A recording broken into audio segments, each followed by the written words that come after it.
जय हिंद दोस्तों, राकेश के लेक्चर में आपका स्वागत है। हम लोग पिछले वीडियो में अभी हम जाने कि विलयन की सांद्रता व्यक्त करने की 4 विधि देखे थे। वो भौतिक विधि था। आज हम लोग जानेंगे रासायनिक विधि में कौन कौन है विधि। ठीक है, तो 3 चीजें हम लोग आज जानेंगे। केवल एक जानेंगे ग्राम प्रति लीटर में आयतन व्यक्त करने की क्या विधि है। दूसरा हम लोग जानेंगे नॉर्मलता और मोलरता। ठीक है, पहली विधि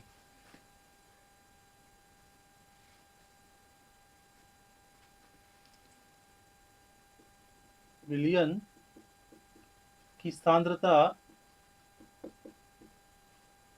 ग्राम प्रति लीटर। ठीक है, में ठीक है, इसका परिभाषा बाद में, चलिए अभी देख लेते हैं। इसका परिभाषा कुछ इस तरह से होगा, पहले समझेंगे फिर हम परिभाषा लिखेंगे। इसमें होगा क्या, एक विलियन होगा आपका, वो विलियन का जो आयतन होगा, यानी पूरा विलियन का आयतन, वो 1 लीटर होगा। कितना होगा? अब इस 1 लीटर में कितना आपका विलेय पदार्थ घोला गया है, उसका भार ग्राम। तो इसका परिभाषा क्या है, विलियन के 1 लीटर में विलीन विलेय के ग्रामों की संख्या को विलियन की ग्राम प्रति लीटर में सांद्रता कहते हैं। इसका मतलब यही है कि आपके पास 1 लीटर विलियन है, अब उसमें कितना विलेय पदार्थ, क्या ग्राम है विलेय पदार्थ घोला, ठीक है, उसकी मात्रा। जैसे एक एग्जाम्पल के रूप में अगर हम लें, मान लेते हैं कि 1 लीटर हमारा जो विलियन है, उस विलियन में 50 ग्राम नमक घोला गया था।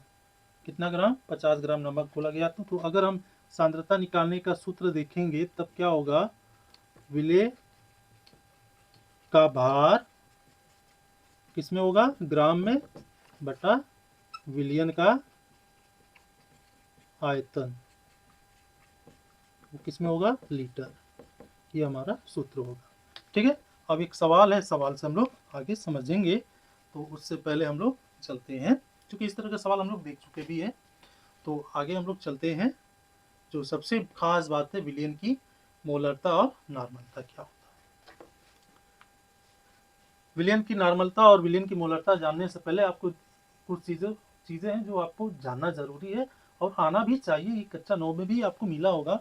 जैसे अगर आपको परमाणु भार निकालना हो तो क्या होगा, वो आपको आना चाहिए। जैसे एक एग्जांपल है, H2SO4, दूसरा है HCl है, तीसरा H2O है। इनका आप परमाणु भार कैसे निकालोगे? तो आप जानते हैं हाइड्रोजन का जो परमाणु भार होता है वो 1 होता है। यहाँ हाइड्रोजन के 2 अणु हैं, यानी 2 × 1। यहाँ पर प्लस लगा दीजिए। सल्फर का जो होता है अणु भार, सॉरी, परमाणु भार 32 होता है, और यहाँ पे 1 सल्फर है, यानी 1 × 32। ऑक्सीजन का जो होता है 16 होता है परमाणु भार, और 4 परमाणु ऑक्सीजन है, यानी 4 × 16। अगर आप देखेंगे 2 एकम 2, 32 एकम 32, 16 चौक 64, आप पूरा जोड़ेंगे तो 98 आएगा। तो इस तरह से हम परमाणु भार निकालते हैं यौगिकों का। ठीक है, ये चीज़ आपको आना चाहिए। हाइड्रोक्लोरिक अम्ल में हाइड्रोजन 1 परमाणु है और 1 अणु भार होता है परमाणु भार, तो 1 × 1। क्लोरीन है, क्लोरीन का 17 होता है और 1 परमाणु भार है, यानी 1 × और इसका क्लोरीन का परमाणु भार 17.5 होता है। तो 1 × 17.5 जोड़ेंगे तो कितना आएगा, 18.5। ठीक है, 1 मिनट 35 होता है, सॉरी, ये 35 होता है। ठीक है, तो 35 होता है, तो 35 से कितना हो जाएगा, 36 हो जाएगा।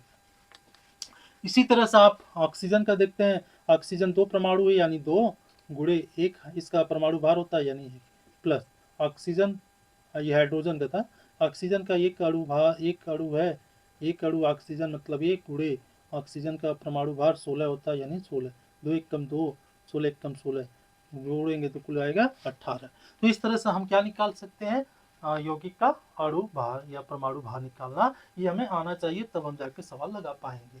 ठीक है, अगर इतना बात समझ में आ गया तो अब हम लोग चलते हैं विलियन की नॉर्मलता और विलियन की मोलरता में। ठीक है, तो आप देखेंगे विलियन की नॉर्मलता, उसका परिभाषा, विलियन की मोलरता उसकी परिभाषा, इसमें थोड़ा सा भी अंतर नहीं है, लेकिन शब्द का अंतर है। जैसे यहाँ विलियन के 1 लीटर में विलीन विलेय के तुल्यांकों की संख्या, ये शब्द ध्यान दीजिए बच्चों, तुल्यांकों की संख्या विलयन की नॉर्मलता कहलाता है, या इसे यन से प्रदर्शित करते हैं। अगर आप यहाँ देखेंगे विलयन के 1 लीटर में विलय के ये शब्द मोलों की संख्या, ठीक है, मोलों की संख्या विलयन की मोलरता कहलाती है, इसे यम से प्रदर्शित करते हैं। तो यहाँ तुल्यांकों की संख्या, यहाँ मोलों की संख्या। अब ये दोनों चीजें क्या है, इनको ध्यान से समझते हैं। तो अगर हम सूत्र निकालेंगे तो सूत्र हमारा मिलेगा क्या, मिलेगा विलयन की नॉर्मलता n बराबर विलय के तुल्यांकों की संख्या बटा विलयन का आयतन। इसी तरह से आप अगर इधर देखेंगे विलयन की मोलरता, तो विलयन की मोलरता m बराबर विलय के मोलों की संख्या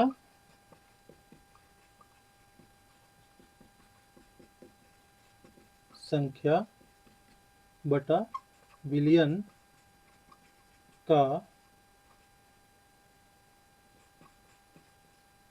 आयतन,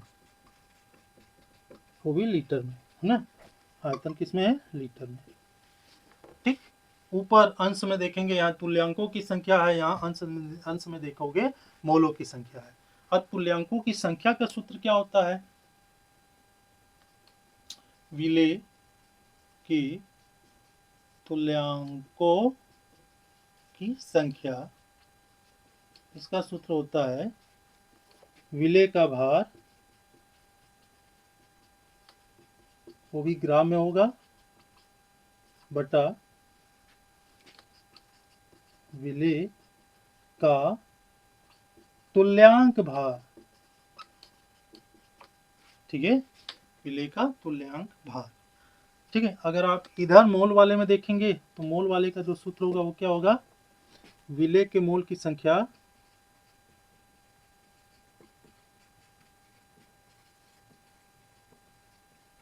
वो होगा विलय का भार ग्राम में, और यहाँ विलय का मोल का भार। ठीक है, ये मोल की संख्या निकलेगा। अब यहाँ ध्यान से समझिएगा, सब कुछ एक कहानी पर चल रहा है। ठीक है, एक उदाहरण से हम तुलनात्मक सवाल भी लगाएंगे, तब आपको कुछ चीजें और क्लियर होगा। आप अभी तक केवल देख रहे हैं कि खाली शब्द का अंतर मिल रहा है, बाकी सब मैटर वही है। तो अगर कहीं शब्द का अंतर मिले तो विज्ञान तो लिखा नहीं जाएगा, कुछ राज तो है जो इन दोनों को अलग करेगा। ठीक है, अब वो राज क्या है उसको हम देखते हैं। राज यहाँ छिपा है, राज बच्चा यहाँ छुपा है। विलय का तुल्यांक भार क्या होता है, राज छुपा यहाँ पर, विलय के मोल का भार क्या है। तुल्यांक भार क्या होता है, मोल भार क्या होता है, ये ध्यान से समझना जरूरी है, क्योंकि यहीं पर कहानी है। अब जैसे सवाल एक है यहीं पर, H2SO4 का तुल्यांक भार क्या होगा, यहीं पर लिख दें H2SO4 का मोल भार क्या होगा। ठीक है, तो चलते हैं, ये अंतर देख लेते हैं, ध्यान से समझिएगा। तुल्यांक में क्या करना है, मोल में क्या करना है, ध्यान दीजिए। आप सबसे पहले इस यौगिक का अणु भार निकालिए। ठीक है, यौगिक का अणु भार, तो अगर आप यौगिक का अणु भार देखेंगे तो पीछे हम लोग निकाले थे 98, यानी H2SO4 का अणु भार हमें मिला था क्या, 98। ठीक है, अब हमको एक चीज बताओ बच्चा, यहाँ पर जो H2SO4 है, ये जो अम्ल है, कितना धन आयन हाइड्रोजन निकालेगा, तो आप कहोगे 2 धन आयन हाइड्रोजन निकालेगा।